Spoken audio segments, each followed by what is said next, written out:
오 놀라운 곳에 주 예수 내자 참능력에 주시로다. 건보임이 샘솟는 그곳으로 내 영혼을 숨기시네. 메마른 땅을 종일 걸어가도 나 피곤치 아니하며 저 위험한 곳 내가 이를 때면 컴바위에 숨기시고 주 손으로 덮으시네. 아멘. 시편 119편 161절 한 절 합독합니다. 시작. 방백들이 무고히 나를 핍박하오나 나의 마음은 주의 말씀만 경외하나이다. 아멘. 방백들이 무고히 나를 핍박한다. 방백들에게 핍박 당해본 사람, 우리 같으면은 일반 사람들 여러 사람 있을 겁니다. 근데 대체로 방백이라 그러면은 관료죠. 관료 중에서도 참 거역하기 힘드는 관료가 법관입니다. 법관. 근데 법관이 공정해야 될 법관이 공정하지 못하다 하는 거예요. 근데 그것도 자기가 공정하고 싶어도 공정하지 못하는 환경, 어떤 개인의 능력 차이죠. 능력 차이. 좀 공정하고 싶은데 판결을 엉뚱하게 하는 거죠. 판결. 재판에 그런 경험을 해보면은 사실 이런 말씀 들을 때 방백들이 무고히 나를 핍박하오나, 무고한 거죠. 본인도 어쩔 수 없이 당하는 사람도 대책 없는 거예요. 법관에 의해서 판결이 기대에 원하는 기대가 아니고 잘못된 판결이 날 때, 저 같은 경우는 이게 이제 지금 브레인스톰이라고 인터넷으로 솔루션 만든 업체인데, 보통 지능적이 아니에요. 일부러 계약을 파기시키게 만들면서 이익을 취하는 정말 악독이죠. 그런 줄 모르고 계약이 됐는데 결국엔 법정까지 가고 아직까지 끝이 안 나 있는, 참 이 돈은 돈대로 내고 판결이 그렇게 원하는 대로 안 되니까 대응되어지는 내도 재판에 대해서 참 여러 가지 문외한으로 했지만은 저 사람은 지금 500번이 넘는 승소 경험이 있대. 비슷하게 해가지고 똑같은 그런 식으로 내 같은 사람 처음으로 당하면은 무조건 지게 될 수밖에 없는 그런 사람들 모아놓고 500대 1로 해놔니까 자기는 승소율이 95%라 그래. 승소율이. 개인은 다치도록 돼 있어요. 그 구조가. 근데 그런 걸 당한 사람 입장에서는요, 국가를 신용 안 하죠. 국가를. 방백들이 무고히 나를 핍박한다. 오늘 주제에 좀 접근이 될 수 있는 요소가 있다 이래 봅니다. 우리가 그 시간이라는 이 어떤 단어죠. 단어. 그러면서 이거는 시간이란 단어는 단어이기도 하면서도 단위란 말이야. 단위. 시간을 어떻게 제외시킨다든지 시간을 다른 변동시킨다든지 어림도 없습니다. 시간은 시간 자체로 고유한 거죠. 시간의 차원은 그래서 없단 말이죠. 변동이 안 되니까. 이제 시간의 역사라, 역사. 시간과 역사. 시간의 기록을 남긴다. 지나간 시간에 대해서 사람들이 언어가 나타나고, 그래서 언어가 나타나면서 그 언어를 말로서, 문자로 기록하게 되어진다. 그 기록이 다르지만은 적어도 문자로 남아있다는 것 때문에 그것은 기록물이 역사를 나타내는, 시간이 지남에 의한 어떤 기록물을 대서 역사를 이제 점검을 한단 말이에요. 연대를, 야, 이거 적어도 지금부터 어느 정도 시간이 지난 전에 그것을 단위로, 최하 단위로 쪼갠 것이 1년 단위로, 연으로 쪼개가지고 우리가 역사를 이렇게 계속해서 이어가는, 옛날에는 어떤 일이 있었는데 지금엔 어떤 일이 있고 그 기록물을 남기면서 기록을 또 보면서 또 앞으로는 이 내용이 어떤 요소로서 우리 인류사에 이런 일이 있을 것이다 하는 것에 대한 예측을 역사물을 통해서 우리가 본단 말이에요. 역사물은 다양합니다. 뭐 건축도 그렇고 여러 가지 문화 창작된 여러 가지 요소도 그렇고 또 좀 문서, 글로 남긴 이런 거를 책들도 되고, 그럼 이 음악 같은 악보도 되죠 말이죠.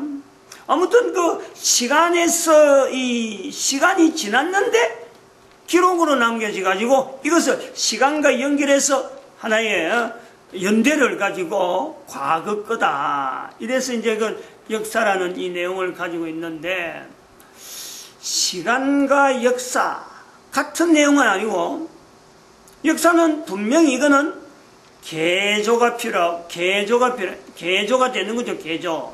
그러면 조작이 되는 거, 역사는 조작이 된다. 기록으로 남기니까. 근데 시간은 조작이 어림도 없죠. 지나간 뭐 일절, 이거는 뭐 기록물로 남기도 않고, 시간 자체는 전혀 역사하고는 동떨어져 있는. 근데 기록물이 시간에 의해서 분해되기 때문에 역사라 하는 어떤 자리가 주어지는 거지. 시간과 역사에 이런 차이가 있음에도 불구하고 이 두 가지는 거부할 수 없는 단어죠. 인류, 내 개인에게도 마찬가지고 내 과거 이력이다 하는 것도 일종의 역사라 보면은 내 이력에 대한 내용도 내가 거부를 못합니다. 이미 지나간 거니까. 시간 자체가 지났기 때문에. 또 한편으로는 거부도 못하지만은 피할 수도 없어요. 시간을 피할 수 있느냐? 못 피합니다. 역사를 피할 수 있느냐? 못 피합니다. 내 과거 이력, 시간이 감으로 나타나는 내 과거 이력들, 거부도 못하고 피할 수도 없습니다. 피할 수도 없는 거예요.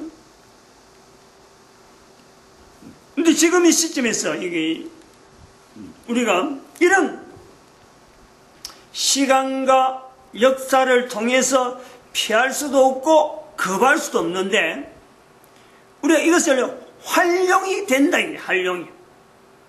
과거에는 활용하려고 하지는 않았습니다.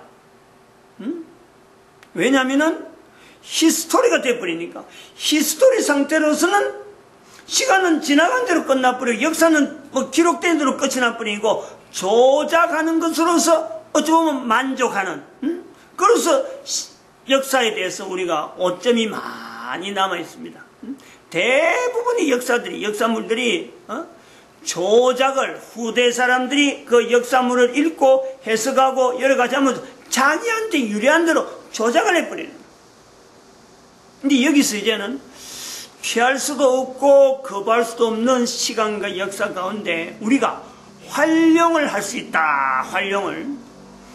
변하지 않는 어떤 내용을 가지고 활용을 한다. 지난 시간에 우리가 요 말씀을 갖고 잠깐 했습니다마는 160절에 시편 119편 160절, 주의 말씀의 강령은 진리오니, 주의 말씀의 강령은 진리오니 주의 의로운 모든 규례가 영원하리다.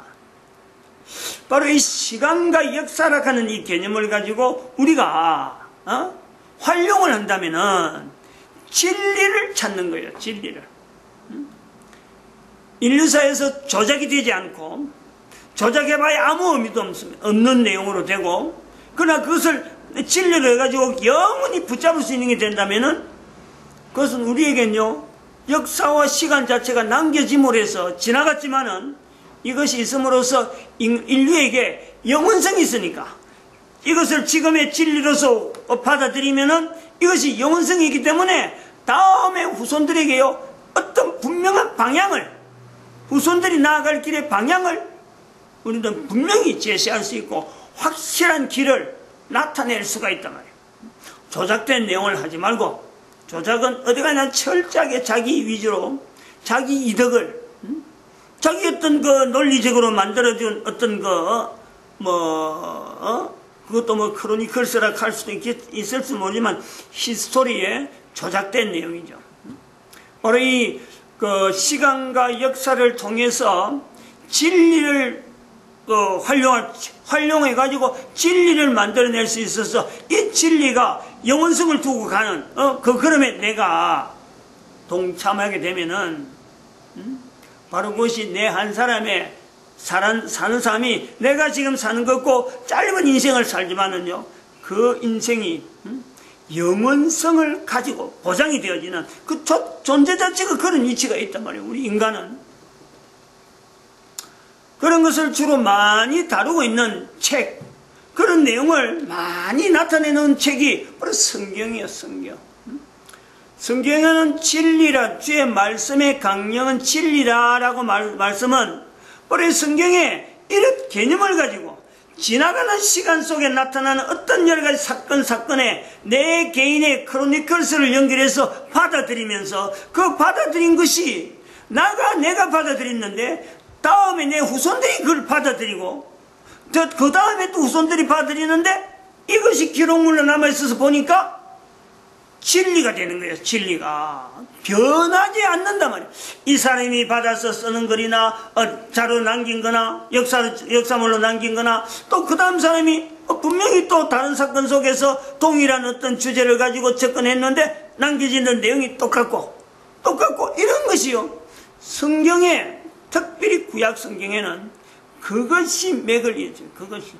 그 자체가 진리라고 하는 이 내용에서 영원성을 두고 있는 진리가 사람마다 경험한 것이 다르고 여러 가지 사건의 내용은 다른데 어떤 주제되는 내용이 똑같이 연결되는데 이게 영원성을 두고 내한테까지 내가 해도 똑같이 되어질 수 있는 요소로, 내가라고 하는 이 사람 벌써 나이가 67이니까 젊었을 때에 바라봤던 그 내용을 그대로 붙잡고 있었으니까 내 나이가 60이 됐는데 처음에 바라봤던 그 내용이 그대로 지금 현재로 나이가 들어도 동일한 조그마한 40-50년 어떤 교회에서 생활하면서 참 고등학교 1, 2학년 때 뭣도 모르고 교회 들어간 그때부터 지금까지 교회에서만 쭉 있어본 그 이력 때문에 이것이요 쉽게 이야기가 되는 거예요. 다른 데 왔다 갔다 하고 내가 신앙이 뭐 옛날에 있었는지 없었는지 내가 뭐 좀 엉뚱한 데 갔다 왔다 이런 이력이 아니고 오로지 교회에 다른 모든 것 끊어버리고 교회만 몰두했던 참 철부지와 같은 뭐 내용이 뭐 알아서 그런 게 아니고 뭐 다른 사람이 그래 시키니까 뭐 순종하는 어떤 내용으로 가지고 내 영혼은 하나님께 드리자 하는 그런 중심의 마음을 가지고 하나님께 드리는 것도 뭐 무조건 뭐 순종해야지. 그래서 순종하고 교회 안에만 있던 그 내용을, 그래도 뭐 실수 안 하고 그런 건 아니에요. 실수도 하고 잘못한 일도 많이 있고 여러 가지 참 돌아오는 내용도 많이 있었지만은 결과적으로는 아까 말씀하셨지만은 어떤 진리 자체가 어떤 과거에도 진리라고 하는 그 내용을 붙잡았던 사람들의 걸음이 내한테 내가 과거에 바라봤던 교회 안에 다니면 내가 이런 내가 지켜야 되겠다고 그 바란 것이 여전히 지금도 살아있단 말이에요. 여전히 똑같은 거예요. 내 11조를 가는 것도 사실은 그거예요. 어릴 때 하나님 앞에 11조 드리라 도둑질 하면 안 된다. 그 내용들은 그 중심을 드리고 40년 동안 11조의 생활을 참 힘들어도 하고 또 어떤 데는 좀 더 11조를 많이 해야 되겠다가 12조까지 해보고 12구조까지 해보자 하는 그런 욕심도 가지고 한번 막 달라들기도 해봤는데 그래도 11조는 놓치지 않는. 근데 그 내용이 2012년 지나가면서 이스라엘의 회복을 이래 바라보고 전 세계 가운데 흩어져 있는 이스라엘의 어떤 위치를 이래 보면서 어릴 때 바라봤던 그 진리가, 어릴 때 듣고 남들이 진리다 하고 들은 그 내용을 내가 생활해 봤는데 그게 변하지 않더라. 내 자신에게도 벌써 내 삶을 통해서 성경에 있는 진리에 대한 내용이 내가 지금 분명히 지금 하나의 진리에 대한 요소를 지금 가지고 있다. 이걸 분명히 내가 인식이 된다면, 그러면은 이것 가지고 이스라엘도 2500년간 지켜진 그 하나의 진리적인 사건이 그들이 보유하고 있다 그러면은 전 세계 사람한테 이거 내놓지 말아야 될 내용이 아니잖아요. 이거 몰라가지고 사람들이 어려워하는데, 이걸 알게 되고 같이 공유하게 되면은 인류 사회가 지금보다 훨씬 보다 안정적인 삶을 영위할 수 있는 요소가 있겠다. 분명히 들어서는 거죠. 그렇게 자신있게 강하게 11조 중심으로 어떤 기획을 하고 여러 가지 인력을, 사람을 편성하더라도 그 사람이 됨됨이 다 알 수가 없어요. 사람에게 배치를 시켜 일을 시켜야 되는데 나이는 많지 일일이 다 모으지 못하고 많은 사람이 동참해야 되는데 어떤 사람은 되고 어떤 사람은 안 되냐, 어떻게 할 거예요? 그래서 단순하게 11조 7년 경력 요것만 갖고 사람을 인력을 투입하고, 그러고 각지에서 사람이 필요한 사람을 서로 수급해가지고 소통하는데 아주 기본적인 요소로서, 그런 중요한 어떤 요소로서 11조 연속 7년입니다. 연속 1년 동안 하다가 쉬다가 뭐 2년 하고 또 뭐 3년 하고 이런 식으로 모아서 7년이 아니고 연속 딱 해서부터 시작해서 일을 투입하게 돼서 일을 하게 될 때 7년 연속 11조입니다. 이거 분명한 거예요. 만약에 그렇지 않는 사람들이 일을 하고 있다 그러면요, 주변에서 분명히 이야기해서 적발해갖고 탈락시키든지, 안 그러면 뭐 소양교육을 좀 갖다가 오게 만들어가지고 뭐 일을 계속하게 하든지, 그래서 이것 자체에 대해서 흘리면 안 돼요. 이것 자체를 바꾸면 안 돼요. 왜냐하면 진리이기 때문에. 영원성을 주고 있으니까 하나님의 것을 도둑질하지 마라. 어마어마한 내용에 무기가 있는 말씀이기 때문에 모든 사람이 참여한 사람들이 이거 보통 자세를 가지고 있으면 안 되는 거예요. 적어도 물질세계 산업사회 속에요, 11조를 7년 이상 어쨌든 하나님의 말씀이고 하나님이 그 도둑질하지 않는 자세를 가지고 지키려고 애를 쓴 사람, 앞으로 가면 갈수록요 이런 사람은 찾아보기 힘들어요. 지금 나오면 그래요. 그런데 그런 사람들을 많이 배출시켜야 돼요. 많이. 그러면 이런 것이 옳다 그러면은 사람들이 많이 참여하게 만들면요, 그런 사회는 반드시 밝은 사회가 보장이 될 수밖에 없단 말이에요. 시간이라는 개념을 우리가 한 번 더 정리를 해야 됩니다. 시간은 차원이 있다. 아까는 시간엔 차원이 없는 것은 일반적인 생각이에요. 근데 시간에 차원이 있다. 우리가 이것을 그림 8장하고 시작할 때 지금 7번째인데 이 내용을 가지고 시작한 겁니다. 시간에 차원이 있다. T가 해가지고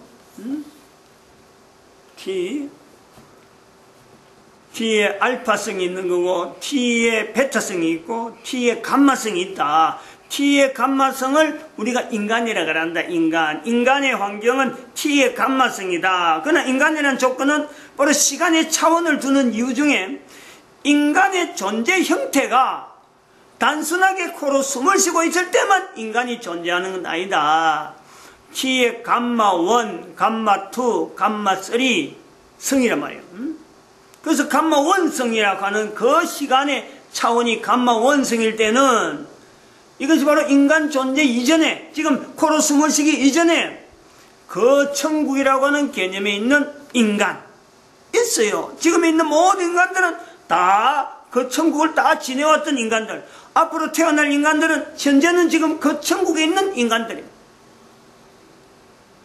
또 지금 현재 그 천국, 이 천국 다 지난 인간들은 저 천국이라는 감마 3, 인간의 시간의 개념을 갖고 감마 1, 감마 2, 감마 3라고 하는 요소를 둔다. 시간의 배타성을 가진 존재는 바로 사탄이다. 사탄. 인간보다 이전에 있었다. 시간적인 차원에서 감마성과 베타성이라고 하는 이 차원 자체가 다른 시간적인 차이가 있다. 이런 시간을 누가 이렇게 조절했느냐? 어떤 차이를 뒀느냐? 시간 t의 알파성으로 두면서 알파성의 영원성을 무궁한 영원 무궁이라고 하는 이 무한대성, 또 거기에 또 성이 들어가는 거예요. t의 알파성은 하나님의 그 삼위 하나님인데, 그 삼위 하나님에서의 알파성은 단순한 알파성이 아니고 알파성에 또 무한대성이 또 들어가 있는, 말하기 힘드는 거죠. 도무지 알 수가 없는. 적어도 우리 인간이 내가 t의 감마성으로 해서 t의 베타성을 두고 있는 사탄의 존재를 인정하고 사탄의 존재를 상대적으로 볼 때에 사탄과 인간이라고 하는 이 위치를 이런 식으로 둔 어떤 존재의 근본적인 위치, 하나님이다. 그 내용을 시간의 알파의 무한대성이라 하는 표현으로 차원을 구분해 놨다. 시간을. 이런 개념에서 이제는 우리가 이 역사라고 하는 요소에, 오늘 본문에 아까 했던 시편 119편 161절, 방백들이 무고히 나를 핍박하오나 라고 하는 말씀, 지금 이 시기를 우리가 창세기 6장에서, 지금 창세기 6장을 지나보면 이제 7장 8장을 넘어가면서 노아 홍수가 막 나타나는 거예요. 그래서 그림은 8장은 노아 홍수로서 끝납니다. 노아 홍수 지나버리면 이제 역사시대로 이제 완전히 들어가는 거예요. 역사시대에서 도대체 문자는 어디서부터 나왔느냐 하면은, 그거는 이제 다음 시간에 그림에서, 8번째 그림에서 나오는 거예요. 근데 그 문자로, 나중에 나온 문자로 지금 역사 이전에 있는, 태초에 하나님이 천지를 창조하시니라, 또 창세기 2장에 천지와 만물이 다 이루니라 라고 하는 이 내용이 소급되어져서 글로서 기록되어졌다라는 요소가 있단 말이에요. 우리는 지금 그림 7번째에서 노아 홍수가 나기 전에 역사 이전에서 있었던 어떤 역사와 관계되어지는 사건들을 추정해서 현재 상황으로 보는 거죠. 왜냐하면 노아 홍수 사건은 또 다른 의미는 어떤 사건으로 연결되냐면 바로 예수님 오시는 거하고 연결되는 거예요. 재림 예수님하고 연결되기 때문에 노아 홍수 사건은 제2의 노아 홍수 사건으로서 예수님 재림 모든 게 끝이 나버려요. 그래서 우리가 지금 그림 7번째 이 긴 시간을 들이면서 노아 홍수 이후에 예수님 재림하기 전에 있는 우리가 삶에 있는 인간의 모든 역사의 전체를 정리하면서 그 맥을 가지고 사실 바로 말씀드리지만 진리가 되어지는 요소를 찾아서 영원성이 있는데, 내 개인에게도 아까도 설명했지만 짧은 인생 중에도 어떤 진리를 내가 분명히 눈으로 보고 지금 확인을 하고 있는데, 이 땅에 있는 존재하면서 우리가 예수님 오실 때까지 진리에 되어진 요소를 개인이 지향을 하게 만들면은 영원성이기 때문에 그 영원성이 결국 바탕되면은 t의 감마 1, 2를 다 지나고 이제 다 지나잖아요. 감마 3가 되어지는 저천국이라고 하는 요소까지 내한테 적용되어질 때 바로 내가 남긴 영원성, 그것이 근거가 됐어요. 내가 영원히 이룰 수 있는 그 연결성이 있다. 그 보장이 된다는, 그런 보장이라고 할 적에 2012년이라고 하는 이 요소가 중요한 내용의 하나가 뭐냐면은, 계속 강조하고 있지만 도대체 성경에 구약도 그렇고 신약도 그렇고 성경이 이제 그 뒤에 기록이 빠져 있는데 그 모든 게 관계되어 있는 유대인들은 정작 지금 1945년 이후로 유대인들은 예수 그리스도와 연결성에 대해서는요, 자기들이 붙잡을 수 있는 게 아무도 없단 말이에요. 근데 이거를 그들은 역사 속에서 어느 누구도 그 입장을 왜 역사 이전, 역사의 시대 속에서 완전히 파묻히기 때문에 그 역사를 가지고 누구 한 사람 나서서 예수님 앞에서 인정받아야 될 요소가 있는 분명한 어떤 민족성이나 역사물의 어떤 흔적들, 이력들, 이걸 가지고 나타낼 수가 없었으므로 지금 예수님 다시 온다 그럴 적에요. 다시 오는 시대가 있다 그럴 적에 민족 단위로, 국가 단위로 제일 지금 곤란한 위치에 있는 사람들이, 아니, 구약 성경도 있고 신약 성경도 다 유대인이 있는데, 정작 예수님 오시는 앞에 나서는 유대인들이 제일 지금 난감한 거예요. 있어야 될 위치가 없단 말이에요, 위치가. 이제 여기서 우리가 방백들이 무고히 나를 핍박하오나, 방백들이 무고히 나를 핍박하오나 하는 이 내용에 이 이스라엘 백성들이 2500년 동안 역사가 없다가 1945년을 통해서 나타난 내용을 2012년에 알린 이 내용의 의미가 뭐냐? 어떤 의미가 있느냐? 역사에 반드시 연결돼야 되고 창세기부터 시작해서 요한계시록, 그 성경의 전체 맥을 이스라엘 사람들은 생활로서 지금 보여주고 있는데 본인들이 그렇게 살아오고 성경대로 살아온 내용을 흔적을 가지고 아무리 살아도 보는 인류가 주변에서 이스라엘의 현재 위치에서 성경에 있는 어떤 실제적인 내용을 현재적으로 나타낸 내용이라고 연결시키지 않으면은 그 사람 당사자들 이스라엘이 하는 일을 자기들이 아무리 이야기해봐요. 그건 근거가 안 되는 거예요. 증거가 안 되는 거예요. 예수님 말씀하신 대로 사람이 자기를 증거하면은 그 속임수고 아무 쓸데없는 거예요. 증거가 안 된다 그래. 다른 사람이 해줘야 된다 이게 다른 사람이.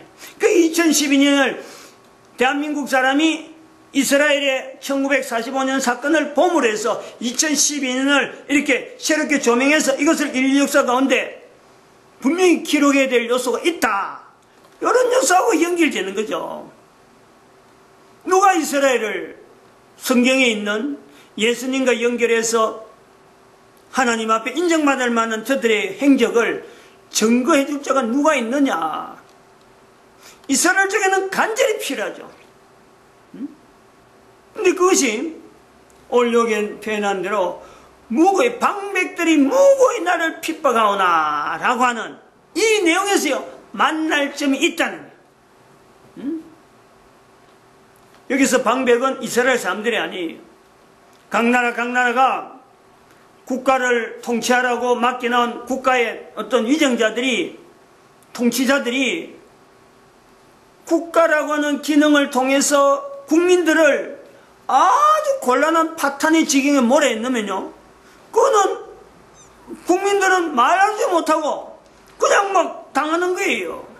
옛날에 왕족시대 봐봐요. 왕족시대, 이조시대 그 실록들 보면은 왕의 그 행실이 뭐 여러 가지 안 좋으면은 국민들은 반드시 파탄이 이르는 거예요. 그런 것이 지금 대한민국에 나타나고 있다. 이거죠. 현재적이라는 거예요. 이 방백들이 무고히 나를 핍박하오나 현재 속해 있는 모든 나라의 국가 단위의 국민들하고 국가 단위하고 관계에서 내 개인이 다 하고 있는 그 요소에 방백들이 무고히 나를 핍박하고 있는데 여기에 대해서 이스라엘이 관여될 내용이 없느냐. 그래서 그 내용을 우리는 이스라엘로 하여금 하나님 앞에, 즉 예수님의 하신 말씀에 순종하는 이스라엘 사람들을 연결시키면서 선한 사마리아인의 말씀에 나타난 누가복음 10장에 있는 대로 가서 너도 이와 같이 하라. 이전에 했는데 현재적으로 나타난 이 무고히 방백들이 핍박당하는 각 나라 상황 속에 지금도 여전히 이스라엘 사람들이 현재적으로 참여할 수 있는, 과거의 행거는 과거의 행거고 현재적으로 계속해서 인류사회와 더불어서 계속해서 현재적으로 이스라엘 사람들이 동참할 수 있는 선한 사마리아인에게 말씀한 내용의 예수님의 예언, 예수님의 예화, 그게 이스라엘 사람들이 참여할 수 있는 대로 자비를 베풀 수 있는 자리를 우리가 만들어줘요. 이스라엘 사람들이 자비를 베풀었다. 예수님의 말씀에 따라서 이스라엘 사람들이 자비를 베풀었다라고 하는 말을, 하는 사건들을, 하는 어떤 크로니클스를요, 우리는 계속해서 만들어줘야 될 필요가 있다. 이것이 이스라엘 사람들을 치유하는 거예요. 치유하는 거. 2500년 동안 나라에 있어갖고 당했던 그 어마어마한 성경의 구약 성경을 가지고 있음에도 불구하고 이 구약 성경을 가지고 떳떳하게 하나님 앞에 나오지 못했던 2500년간의 이스라엘 사람들의 그 고통, 그 아픔을 위로해 줄 수 있는 이제 때에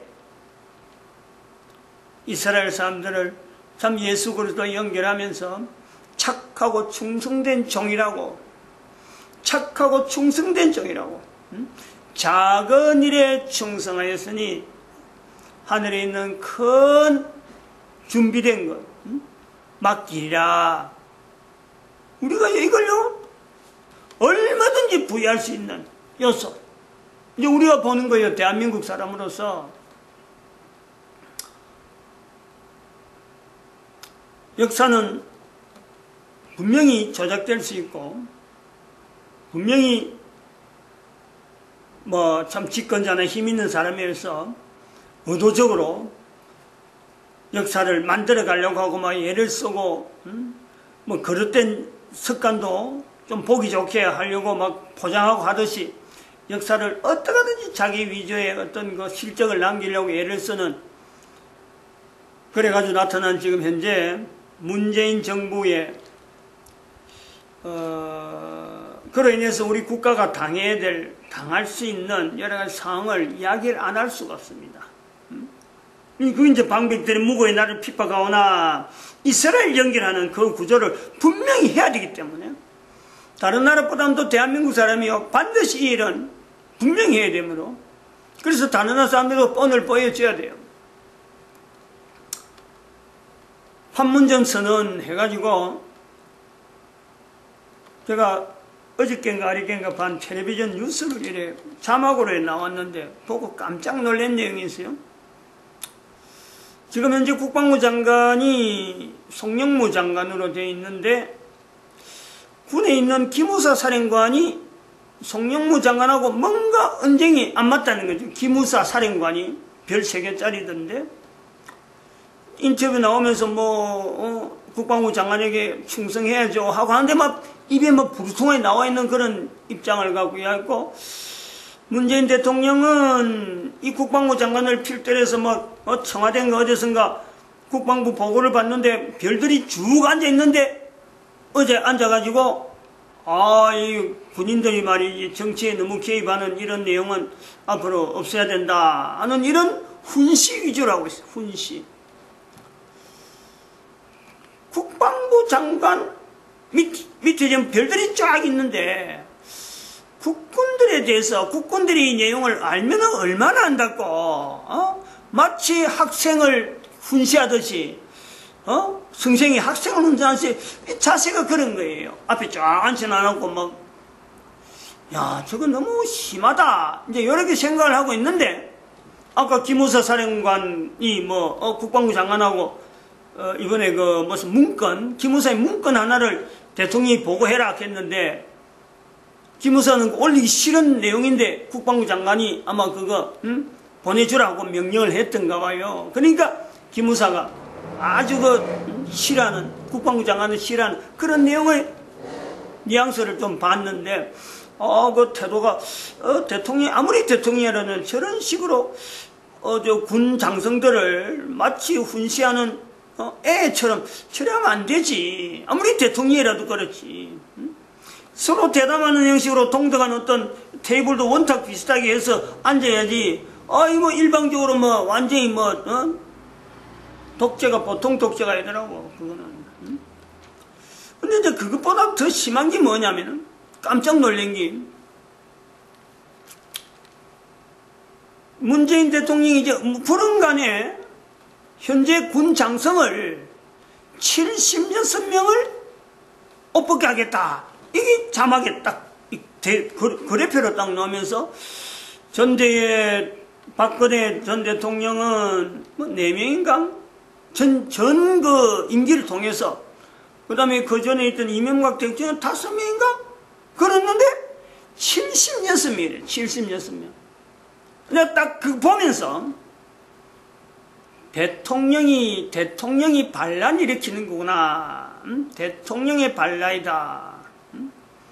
대통령이 군 반란, 즉 쿠데타, 군 쿠데타를 제일 무서워하는데 우리 역으로 군대를 완전히 괴멸시키는, 아니 장성 76명에 가면은 내가 뉴스를 잘못 들은지 모르겠어요.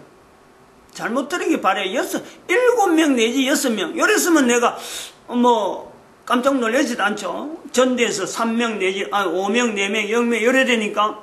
근데 그 그래프 차이가 너무 차이 나는 거잖아요.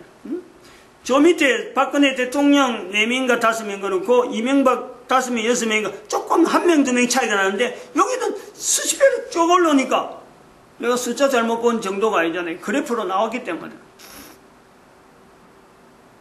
뭐냐 이거요. 아니 이게 국가를 위하는 대통령이야. 아니 장성이 지금 하면 지금 임기가 얼마 됐다고 잘못하면 뭘 잘못했길래 군 장성을 76명을 없애버려. 이 국가를 대통령으로 사는 일이 맞는 거예요. 이 분명히 반란입니다. 반란. 반역이죠. 반역. 대통령의 직권을 가지고 완전히 지금 나라를 지금 쑥대밭처럼 만들어버리는 거예요. 두 가지 흐름을 좀 봐야 됩니다. 김대중 전 대통령 고인이랬죠. 김대중 전 대통령은 대통령으로 있으면서 북한의 간첩이었습니다. 북한의 간첩으로서 대통령 지낸 사람이에요. 간첩이죠, 간첩. 대통령 간첩. 그 뒤에 이제 노무현 전 대통령은 영모죠, 영모. NLL을 북한에게 넘기려고 하던 영모란 말이에요. 영모, 모의 정도로서 마친 거예요. 완전성은 없는데. 지금 문재인 전 대통령은 완전히 그냥 반란이에요, 반란. 쿠데타란 말이에요. 1인 쿠데타를 해갖고 지금 군대 완전히 지금 없애버리잖아요. 76명의 장성이 사라져버리면은 옷을 벗으면은 그 기능을 담당했던 건 도대체 누가 감당하는 거예요? 장성인데. 장성한 사람이 맡아야 될 일이 얼마나 많은데 76명을 옷을 벗긴다. 나라 완전히 군 조직을 완전히 해체하겠다는 거 아니야. 그럼 이런 생각을 하는 거죠. 김대중 전 대통령부터 노무현 대통령, 문재인 대통령이 연결된 이 3인의 대통령이 흐르면서 이들이 지향하는 바 대한민국을 위한 건가? 대통령이지만 대한민국을 위해서 나타난 행적은 아니란. 누가 이를 사주하냐? 누가? 김대중 대통령을 사주한 사람은 분명히 다릅니다. 노무현 전 대통령을 사주한 사람도 달라요. 지금 문재인 전 대통령을 사주한 사람은요, 대개가 이런 표현은 잘 안 나오는데 저는 볼 때 중국이라 봐요. 중국. 중국이라는 표현을 안 쓰는데 대개가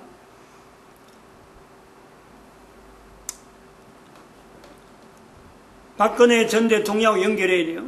박근혜 전 대통령이 탄핵받는 데는요, 중국에 끊임없는 공작이 있었거든. 촛불 집회를 가는데 그 어마어마한 많은 사람들 관광객이 참전해갖고 인원수를 채운 거예요. 촛불 행렬을. 밤중에 어서간데 촛불 들고 있으면 사람은 많으니까 대한민국 사람들 다 그 나왔는 줄 알고 판사들이, 탄핵 판결하는 판사들이 오판하도록 만드는 거죠. 중국의 인해 전설이에요. 지금 그 중국의 그 전술이 북미 대화가 지금 싱가포르로 있고 난 뒤에 지금 진전이 없잖아요. 남북 대화가 있은 거는 분명히 이거는 기회라. 대한민국의 어마어마한 기회입니다. 저는 볼 때 하나님이 주신 섭리죠. 북한도 이 기회에 좀 경제를 성장시킬 수 있는, 미국과 더불어서 경제를 성장시킬 수 있는 엄청나게 좋은 기회로 봐야 되는데, 그렇게 되길 바랬는데, 김정은이가 중국을 북미 대화 3번이나 갔어. 3번이나. 중국을 3번이나 방문했어요. 그 처음에.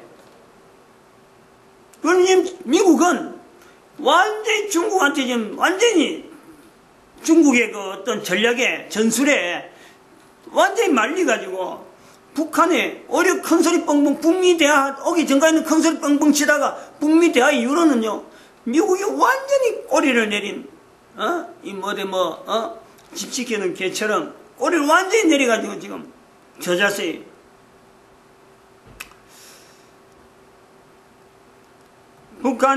중국에 의해서 우리 남한이 지금 현재 경제적으로 숨통이 쪼여오고 있다. 미국도 지금 흔들고 있는 중국이,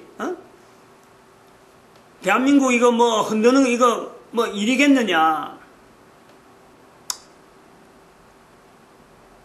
중국의 그 태양광 발전기, 태양광 발전하는 그 부품, 문재인 대통령이 중국에 가서 도대체 무슨 생각을 하고 무슨 전략에서 간지 모르지만은 103조인가 104조를 그 물량을 수입하는 거예요.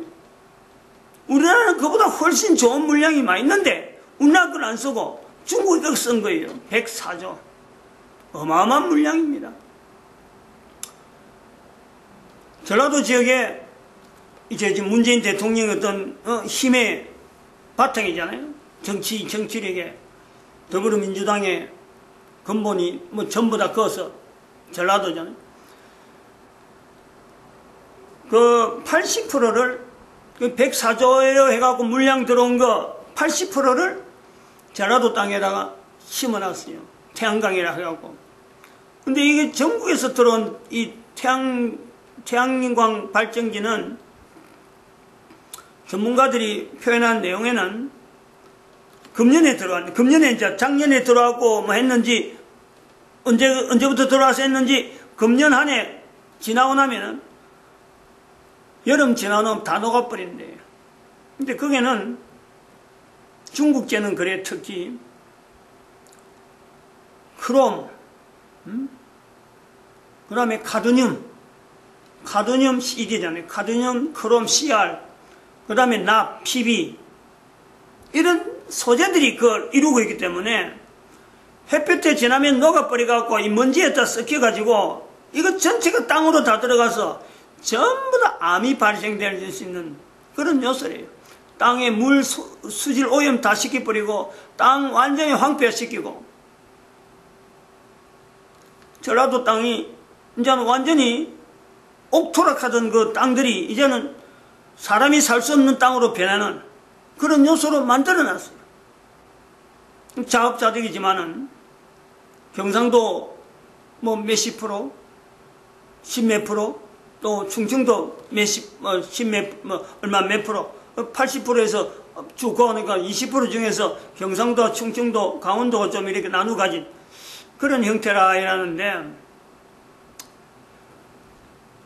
그리고 또 에너지 원자력 발전소, 우리나라 원자력 발전이 굉장히 고급 기술인데 전 세계에서 수입을 하려고 하는 우리 기술인데 어느 날 갑자기 에너지 정책 완전히 바꾼다 그래갖고 백지화 그래갖고 핵발전 못하도록 손을 써버리고 연탄, 무연탄 발전을 막 강화시키면서 나라는 서해안은 시커멓게 만들어버리고 동해안은 에너지 못하도록 만들어갖고 스톱시키고, 그리고 또 농촌은, 전라도 땅은 완전히 지금 중독성으로 해갖고 독성으로 해갖고 지금 막 인자를 막 땅에 퍼뜨려버리는, 군 조직은 완전히 와해시키고, 정치를 하는 사람한테 맡겨놓는 이 내용을 갖고 우리는 아까 말했지만 시편 119편 161절에 방백들이 무고히 나를 핍박하는 이 위치에 있단 말이에요. 그러면 앞으로 우리 대한민국은요 분명히 어려워집니다. 국가 정책이나 이 모든 게 어려워져요. 이럴 때 우리는 하나의 진리를 발견했잖아요. 이스라엘이라고 하는 1945년 사건에서 이스라엘 자체의 위치를 우리는 부각시켰는데 전 세계 사람들에게 자비를 베풀 수 있는 기회를 제시해라. 그걸 대한민국이 지금 현재 이런 상황을 보고 경제적으로 어렵다. 이제 미국은 안 됩니다. 미국을 의지하면 안 돼요. 미국은 이미 2016년도에 동성결혼 합헌하는 순간에 제가 발표했어요. 미국은 손 꺼내야 돼. 안 돼요. 우리가 대한민국이 바라면서 도와달라고 했던 데는요, 이스라엘을 바라야 돼. 이스라엘을. 와서 도와달라.